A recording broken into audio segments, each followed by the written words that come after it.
ये दरख्वास्त दी कि रोज़ हेयरिंग होनी चाहिए, 5 टाइम्स अ वीक होनी चाहिए। और मेरे उस वक्त लॉयर को कोविड था तो कहा कि स्ट्रेचर पे भी वो आ जाएं और डेली बेसिस पे होनी चाहिए। आज जब उनसे अदालत में सवालात हुए पिछली हेयरिंग्स पे कि कोई सबूत है तो दिखाएं, कोई मरियम के ख़िलाफ़ एक कागज़ है तो दिखाएं। जब वो प्रोड्यूस नहीं कर सके, उनके पास कोई जवाब नहीं था, तो अब आप देखें एडजर्नमेंट्स मांग रहे हैं। वही नायब जो डेली हेयरिंग की दरख्वास्त दे रहा था, मेरी ज़मानत कैंसिल करने की दरख्वास्त दे रहा था, आज वो एडजर्नमेंट्स मांग रहे हैं क्योंकि उनके पास जवाब नहीं है। तो मैं ये आप सबको बताना चाहती हूँ कि अगर जवाब होता तो वो ये कहते कि ये है मरियम के ख़िलाफ़ सबूत, इसको ले लें और फ़ैसला दे दें। तो बात ये कि इनके पास वो झूठ था, झूठ की बुनियाद पे ये सब मुकदमात बने थे। आज उनका जवाब नहीं है तो एडजर्नमेंट्स मांग रहे हैं। जी मरियम, केपीके में जो लोकल बॉडी इलेक्शन हुए, आप समझते हैं कि एस्टैब्लिशमेंट ने या वहाँ पेशावर के कोर कमांडर ने उसमें कोई मुदाखलत नहीं की? ये तो होना था। जब इतनी बुरी आपकी कारकर्दगी होगी, जब आपने नालायकी, नाअहली और बुरी परफॉर्मेंस के आपने अंबार लगाए होंगे, तारीख में रिकॉर्ड्स तोड़े होंगे, तो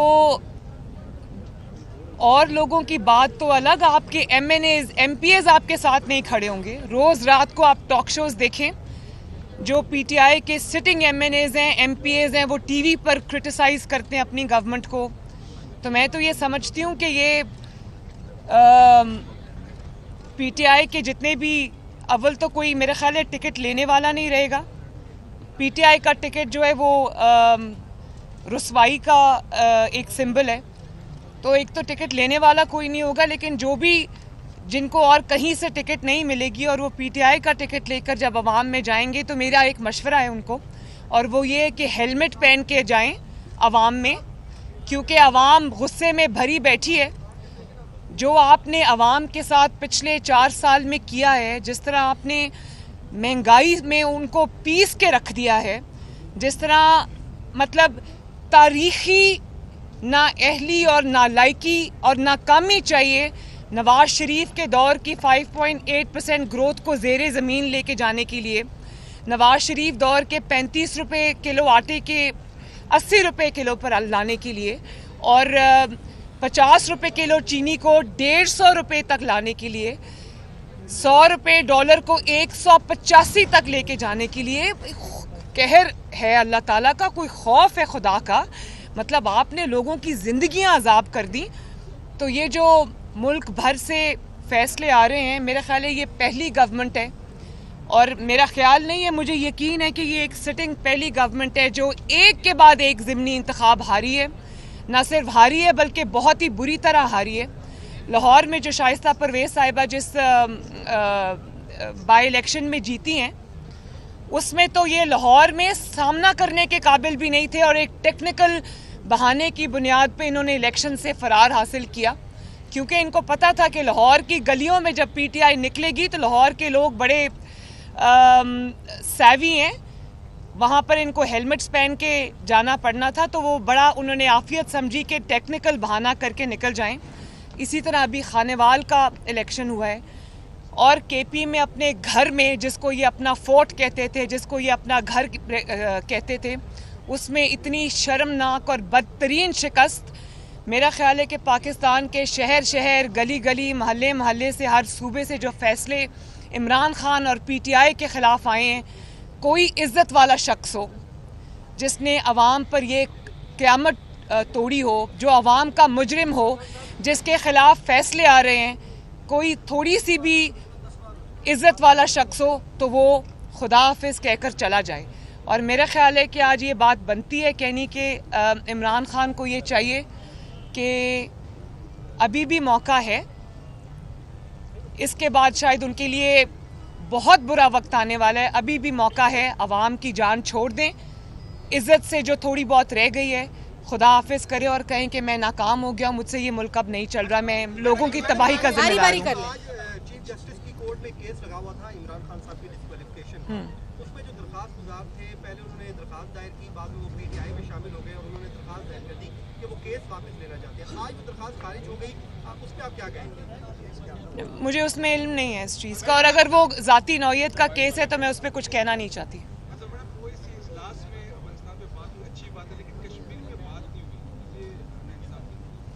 देखिए, ये अफ़गानिस्तान पे बुलाई गई थी कॉन्फ्रेंस, और मेरा ख्याल है कि बतौर पाकिस्तानी और एक जो अफ़गानिस्तान के नेबर्स के तौर पे मैं ये समझती हूँ कि अफ़गानिस्तान जो है वो उसकी जो रिहेबिलिटेशन है वो बहुत देर से वॉर रिडन है, वॉर प्लेग्ड है।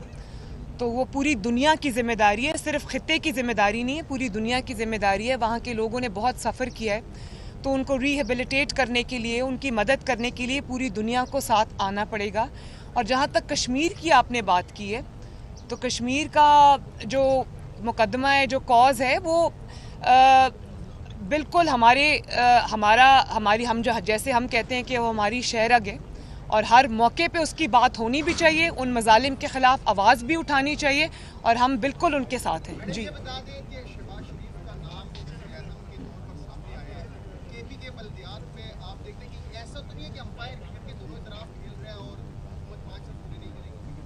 आपका सवाल क्या है? शहबाज शरीफ का नाम वज़ीर आज़म के तौर पर आया, और जो क्या आपको मंसूर है, और अंपायर दोनों तरफ तो नहीं खेल रहा क्रिकेट के?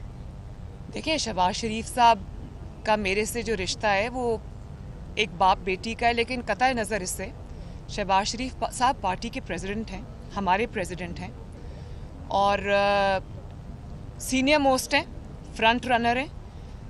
लेकिन मैं ये समझती हूँ कि जो जमात है,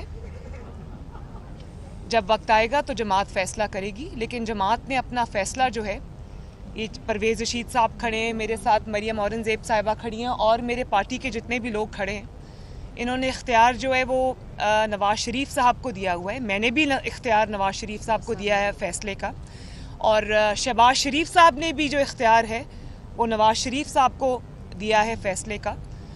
तो जब वक्त आएगा इंशाअल्लाह पार्टी की मशावरत के साथ नवाज़ शरीफ साहब फ़ैसला करेंगे, और मेरे लिए इससे खुशी की और क्या बात होगी कि शहबाज शरीफ साहब जो हैं वो हों।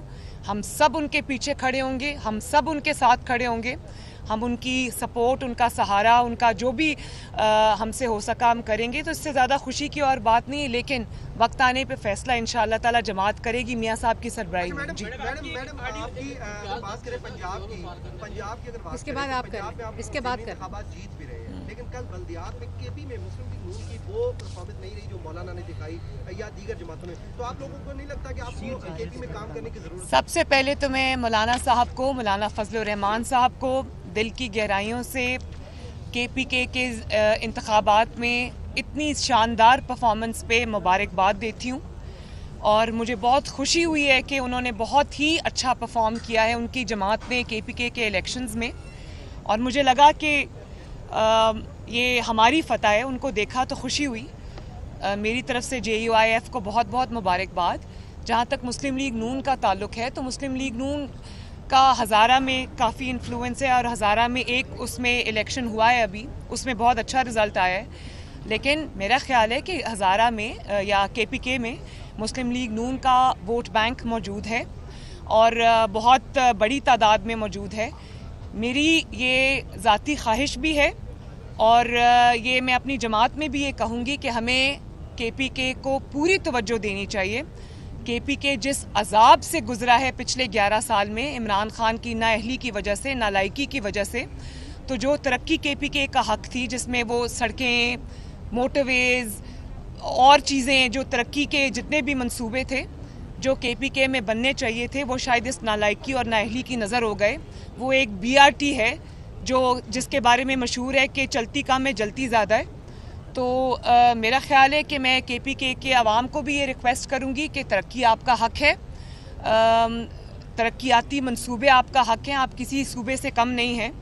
तो मुस्लिम लीग नून को मौका दें, और मैं मुस्लिम लीग नून को भी ये कहूँगी कि पूरी तवज्जो अपनी KPK में रखें, और वहाँ पर काम करें, वहाँ लोगों को रीच आउट करें और अपने वोट बैंक को ना सिर्फ ये कि एक्टिवेट करें बल्कि और ज़्यादा इन्हांस करें। तो केपीके में मुस्लिम लीग नून का बहुत बड़ा पोटेंशियल है, सिर्फ उसको जो है वो उस पर तवज्जो देने की ज़रूरत है। ऑडियो है जिसमें आप वही ऑडियो है जिसमें कह रहे हैं कि मरियम नवाज की आवाज़ है और उसमें आप मीडिया मैनेजमेंट की बात कर रही हैं और वो चैनल्स का नाम ले रही है कि उन्होंने जियो और दुनिया ने देखिए उनकी ऐसी तैसी फिल्म ऑडियो है, ये तो बता दें कि ये आपकी है क्या?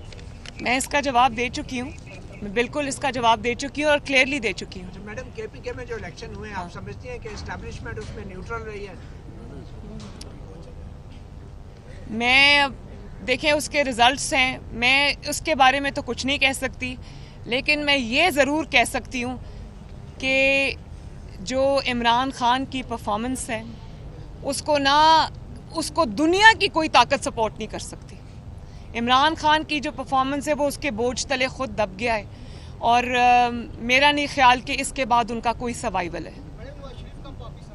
इंशाअल्लाह ताला बहुत जल्दी वापस आएंगे। मेरी तो ख्वाहिश है कि वो कल ही आ जाएं, लेकिन बहुत जल्दी वापस आएंगे। वो भी आने को बेचैन है, उनका मुल्क है, उनकी मिट्टी है और इंशाअल्लाह ताला बहुत जल्दी वापस आएंगे।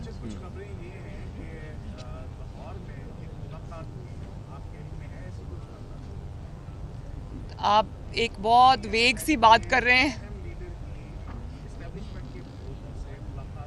मुझे इसका कोई इल्म नहीं है जी। मुझे आप ये भी नहीं पता आप किस मुलाकात की तरफ इशारा कर रहे हैं। बस जी आखिरी जी ना जवाब दे दिया, फिर इकट्ठा सवाल कर लेना। एक सेकंड, हाँ जी एक सेकंड, नहीं एक सेकंड, मैं इसका जवाब दे चुकी हूँ जी। आसिफ साहब लेकिन आपकी जमात को जो पजीराई वोट को इज्जत दो के नारे के बाद भी जो वर्कर आया, जो आपके फील्ड में आने के बाद आया, वो जब इस तरह की स्टेटमेंट्स आती है कि जो लोग इस नारे के साथ मजबूती के साथ खड़े रहे वो आइंदा की फ्यूचर लीडरशिप नहीं होंगे, तो क्या इस तरह की स्टेटमेंट आपके वर्कर के साथ ज्यादती नहीं है? किसने दी है ये स्टेटमेंट? ये जो बातें आती हैं कि आप नहीं होंगी, नहीं होंगे, फ्यूचर के पार्टी की उसके अंदर बातें मारी। देखें, ये अल्लाह ताला के फ़ैसले हैं, कौन होगा कौन नहीं होगा ये अल्लाह ताला के बाद अल्लाह ताला के जो मखलूक है ये उनके फ़ैसले हैं।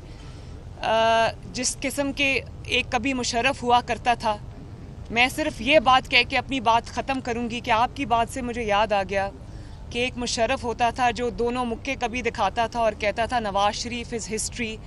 फिर अल्लाह ताला वो दिन लेकर आया कि वो मुशर्रफ अपनी टीवी स्क्रीन पे यहाँ बैठ के देख रहा था कि नवाज शरीफ तीसरी मर्तबा वज़ारत उज़्मा का हल्फ उठा रहा था।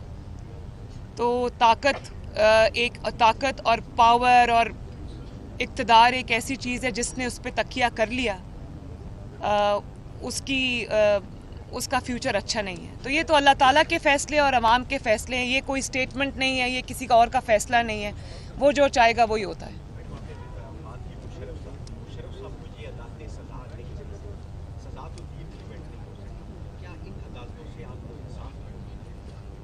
जो कुदरत ने उनके साथ किया है इससे बड़ी सज़ा और हो नहीं सकती, और वो कोई एक मुद्दत के लिए नहीं है, वो आने वाले तमाम वक्तों के लिए सज़ा है। उनके लिए सबसे बड़ी सज़ा मुशर्रफ के लिए आज ये है कि दुनिया उनको एक डिक्टेटर के तौर पे, एक गासिब के तौर पे, एक ऐसे इंसान के तौर पे याद रखती है जिसने पाकिस्तान के आइन को तोड़ा, जिसने पाकिस्तान के अवाम के साथ और पाकिस्तान के आइन के साथ जिसने जो है वो खेला। और जिस तरह तारीख़ में उनको याद रखा जाएगा, जो सज़ा उनको सुना दी गई है, जो बदनामी का एक लेबल उनके माथे पर लग गया है और आज वो अपने मुल्क वापस नहीं आ सकते, उनका नामो निशान मिट गया है, तो तारीख़ उनको जिस तरह याद रखेगी वो उनके लिए सबसे बड़ी सज़ा है। बहुत शुक्रिया जी, थैंक यू।